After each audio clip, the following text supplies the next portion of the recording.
बैलगाडी मालक सुटला। आदिनाथ येवतकर आयोजित भव्य दिव्य मैदान आणि या मैदानातील फायनलचा पेरा सुटला। लढत चालली 7 गाड्यांच्या मध्ये लढत।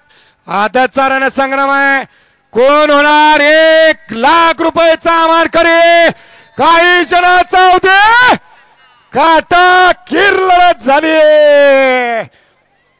डोळ्याचं पारणं फिटलं कारण बैल पण तशी पडली आणि खोंडा आदत पण तशीच पडली।